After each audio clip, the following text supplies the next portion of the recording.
ఈ స్థితిలో ఉన్నానంటే, ఇంకా బ్రతికున్నానంటే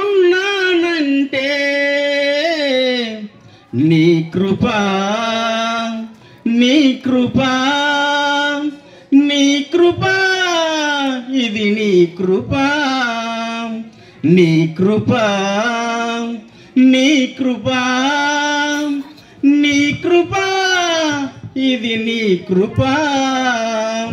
దేవదూతలే చేయని ఈ దివ్య సేవను అల్పులమైన మాకు అప్పగించినది. దేవదూతలే చేయని ఈ దివ్య సేవను అల్పులమైన మాకు అప్పగించినది. ఈ స్థితిలో ఉన్నానంటే, ఇంకా బ్రతికున్నామంటే, ఈ స్థితిలో ఉన్నామంటే, ఇంకా బ్రతికున్నామంటే నీ కృపా, నీ కృపా, నీ కృపా, ఇది నీ కృపా. అవునయ్యా, ఈ బుచ్చివానిపేట గ్రామస్తులకు శుభవార్త. యేసుక్రీస్తు నిజమైన రక్షకుడు. ఈ శుభవర్తమానం తీసుకురావడానికి ఈరోజు మేమందరం ఇక్కడ చేరుకున్నాము. అయితే ఏంటంటే ఆ శుభవార్త, ఏ భేదము లేదు, అందరము పాపము చేసిన వారమే. కనుక ఈ పాపం అనే రోగము ఎలా పోతుందంటే, ఇప్పుడు చెవిటి వారికి చెవి బాగు చేయాలంటే ఈఎన్టీ స్పెషలిస్ట్ ఉన్నాడు, కంటి బాగు చేయాలంటే కన్ను స్పెషలిస్ట్ ఉన్నాడు, గుండె జబ్బుకైతే గుండె స్పెషలిస్ట్ ఉన్నాడు. కానీ పాపం అనే రోగం పోగొట్టడానికి ఓన్లీ ఒకే ఒక రక్షకుడు, ఆయనే యేసుక్రీస్తు. ఆయన ద్వారా తప్ప మరెవ్వరూ పరలోక రాజ్యానికి చేరడానికి వేరే దారి లేదు. ఈ ఒక్క మాట చెప్పడానికి ఇంత ప్రయాసపడి ఇంత చలికిలో మరి ఈ గ్రామానికి రావడానికి దేవాది దేవుడు మమ్మల్ని ఇక్కడ పంపించాడండి. ఈ సత్యవాత మీరు తెలుసుకున్నట్లయితే కుంటి వారికి నడకనిచ్చాడు, కంటి లేని వారికి చూపునిచ్చాడు,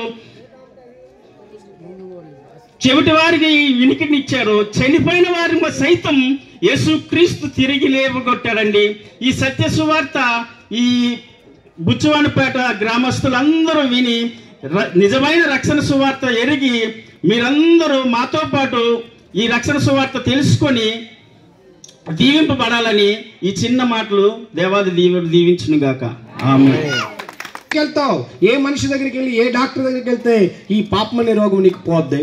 అందుకు పాపానికి మందు, మీ పాప రోగానికి మందు ఎవరి దగ్గర కొనుక్కుంటావు అంటే యేసుక్రీస్తు దగ్గరికి వస్తేనే పాప రోగానికి మందు దొరుకుతుంది. నువ్వు పరిగెట్టి వస్తేనే ఈ పాప రోగానికి నీకు మందు ఉంది, లేకపోతే నీకు లేదు. అందుకు నేను పాపిని కాదు, నేను పరిశుద్ధిని అనుకుంటున్నావా?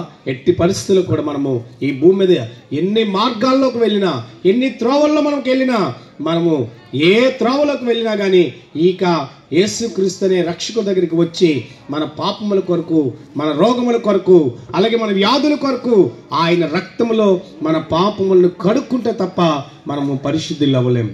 చంద్రమండలానికి ఒక వ్యక్తి వెళ్ళాడు. చంద్రమండలంలో అడుగు పెట్టగానే ఆయన అన్నాడంట, హల్లేలూయా అన్నాడంట. ప్రియులారా, చంద్రమండలంకి వెళ్ళినంత జ్ఞానం కలిగిన జ్ఞాని కూడా ఆ మండలంలో అడుగుపెట్టిన వెంటనే హల్లేలూయా చెప్పాడు. ఈరోజు మరి మనకేమీ తెలియదు కనుక మనం ఈ పొద్దు ఇంట్లో రేపొద్దు మంట్లా మరి మనం తెలుసుకోకపోతే ఎలాగవుతుంది?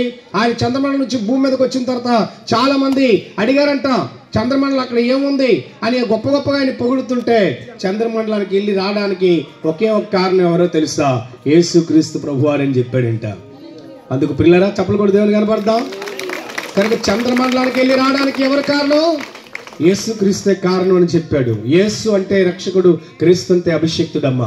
అందుకు తల్లి, ఇగో అమ్మ మాకు బియ్యం వేయండి, మాకు డబ్బులు ఇవ్వండి అనే ఎంతమంది అనుకొని రాలే.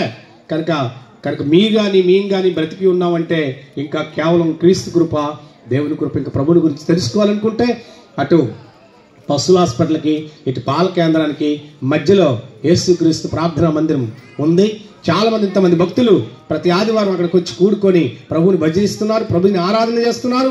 అంతేకాకుండా వారు ఎన్నో మేలులు దీవెని పొందుకొని దేవుని రాజ్యం కొరకు, బైబిల్లో ఉన్న అరిమతి యోసేపు అనే ఒక అతను దేవుని రాజ్యం కొరకు ఎదురు చూస్తున్నాడు. వీరందరూ, ఈ పరిశుద్ధులు, ఈ భక్తులందరూ కలిసి దేవుని రాజ్యం కోసం ఎదురు చూస్తున్నారు. మాతో కూడా ఈ గుంపులో, ఈ పరిశుద్ధుల్లో, ఈ సంఘంలో మీరు చేర్చబడితే మీకు కూడా నిత్య జీవం ఉంటుంది. ఈ భూమి మీద శాంతి సమాధానం ఉంటుంది. ఆ పాప రోగానికి మందు ఉంటుంది, పరిశుద్ధ రక్తం. కనుక రండి, ఇంకా ఆలస్యం చేయకండి. రేపు ఎల్లుండి ఆలస్యం చేస్తామనుకో, ఈ పొద్దు మేము వచ్చాం, రేపు నువ్వు ఉండవు, రేపొద్దు నువ్వు ఉన్నా మేము రాము. కనుక ఇదే అనుకూలసం, మిక్కులు దినం. కనుక మనకు గ్యారెంటీ లేదు. ఫ్యాను, టీవీ, ఫ్రిడ్జ్ ఇవన్నీ కంపెనీలకు గ్యారెంటీ ఇచ్చేస్తుంటారు, సంవత్సరం, 3 సంవత్సరాలు, 2 సంవత్సరాలు. కానీ ఈ మనిషికి గ్యారెంటీ లేదే. కనుక ఆలోచించండి తల్లి. కనుక అందుకోసం యేసు ప్రభు అందరి వాడు, యేసు ప్రభు మంచి దేవుడు, పరిశుద్ధుడైన, పాపములైన వాడు, నీతిమంతుడైన. అందుకోసం ఆలోచించి రండి, త్వరగా ఆలస్యం చేయకండి ప్రభువు దగ్గరికి. కళ్ళు మూసి, తల వచ్చి కళ్ళు మూసుకుంటే ప్రార్థన చేసుకుందాం. సురేష్.